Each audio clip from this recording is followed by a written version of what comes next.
Yo, what's up everyone, I'm Spencer, and Godzilla battling video, and today we are back with another season review, this time for season 35. Gonna get straight into it. This is the criteria with these 4 categories. They're all gonna get a score from 1 to 10, 1 being complete dog shit, 10 being absolutely peak. Yeah, that's how it's gonna work. I'm gonna get straight into the balance changes now. Alright, we are on to the balance changes, so let's see what they were, because I forgot. Super Mecha Godzilla, increased attack speed, increased attack reach, extended search range, absolutely fucking goated change. 154 Tokyo, attack speed, increased reach, search range, goated. Kids, jack shit still. Sunday, jack shit still. Destoroyah, buff didn't help that much, still really good though for the lead. Rainbow Mothra lead, it's alright buffs, not terrible, not great. Shin Godzilla, so complete dog shit. Overall, we got a lot of buffs here, and these are pretty good, not gonna lie. These are really good. Especially Super Mecha Godzilla brought him into the meta, basically made him an almost top 5 unit. Tokyo version's still really solid, but the rest of these are pretty irrelevant. Give this 8 out of 10. Brought a new unit into the meta, made another one really good. And yeah, overall, he's just pretty solid buffs. Next up, we got the new units, which are Chibi Mecha Godzilla and Chibi Godzilla, and Destoroyah Teriyaki version. So let's start with the Chibis. These Chibis are absolutely fucking busted out of their mind. Well, both these units are, but the Chibis I think are especially busted. Potentially the best unit in the game, in fact. They genuinely do so much, I might not even cover it all. It's 2 units with pretty mediocre stats. The Mecha Godzilla is stun immune and stuns himself. Chibi Godzilla is not stun immune and uses a little fire breath, but that applies burn. What else do they do? Because they do a lot. When Chibi Godzilla takes a certain amount of damage, he'll boot Chibi Mecha Godzilla over, which causes a huge taunt. It's insanely beneficial.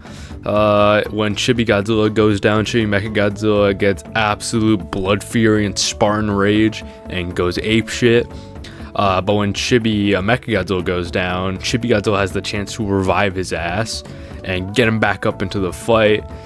I think I covered everything. Yeah, they both have really good range. They both can target air. They just can do literally everything for 4 costs. It's ridiculous. Alright, let's get on to the Crab now. So the Crab is an absolute monster as well. When he's not targeted, he'll do his Horn Katana for 2 little slashes.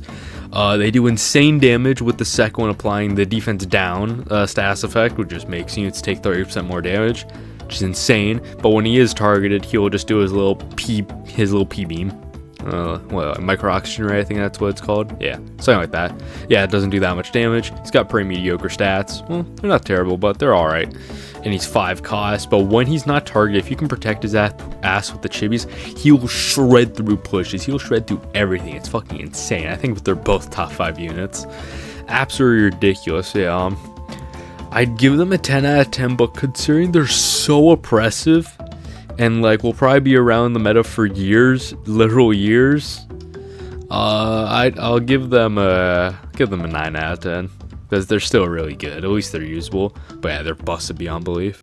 Next we got the current meta. Honestly, not much has changed except with the addition of the 2 new busted units, because they are absolutely meta right now until new busted units come out later, probably next season in fact, as Godzilla 2002 potentially could be busted, and Aqua, you never know. But yeah, back to these units.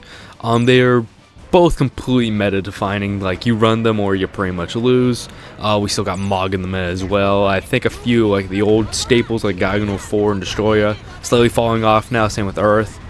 Who else is meta? Bylante is still kicking. Like, we still have a lot of good options. Like my personal Desgador, he's falling off a little now too. -1 still there if you have him leveled, completely busted. DT and Mothra 92 still up there, and Gaius as well, especially up there. And yeah, just not much has changed, just the addition of these 2. So overall the meta, it's okay, it's not terrible.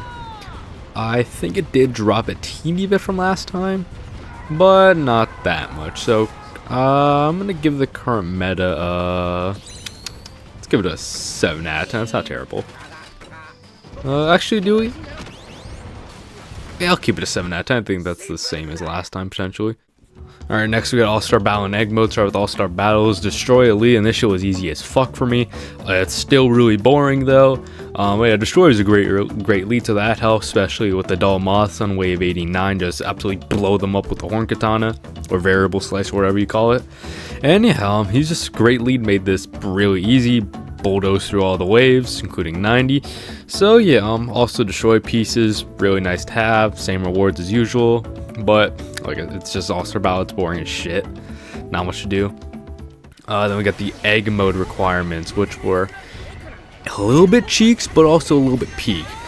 These requirements they were fixed levels, 2 or less battle pieces with a cost of 4 to 6, leaders included, and excluding evolution units, and the total cost had to be 35 or more excluding leaders, with some units prohibited.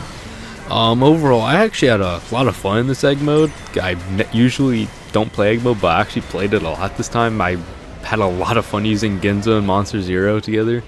Great pair. I also ran them with -1 Waka lead just for that extra kick of damage. And yeah, I never get to use Waka Lead or Monster Zero or Ginza, so this egg mode allowed me to use them. Honestly, I had a lot of fun, even though they were a little restrictive. I thought it was really good. Yeah, this All-Star Battle was booty like usual, but the egg mode, I think it saved a little bit. Overall, give it a 5 out of 10. It's a lot better than last time because the egg mode kind of redeemed it for me. Yeah, not terrible, not terrible. Alright, that's all the categories. Let's add them all up. Now we're going to put them in the Great Letter System. As you can see right here, whatever score all the categories get added up to, that's where they'll fall into either S, A, B, C, D, or F. Yeah, let's get into it. Balance Changes got an 8 out of 10. The new units got a 9 out of 10. The current meta got a 7 out of 10. And All-Star Battle and Egg Mode got a 5 out of 10. Now this will add up to 29 out of 40, which will put it as our highest ranking season so far, right above the Mog season, which got 28 out of 40, putting it right in A tier. Absolutely beautiful. New current record. Let's see how long that holds up for.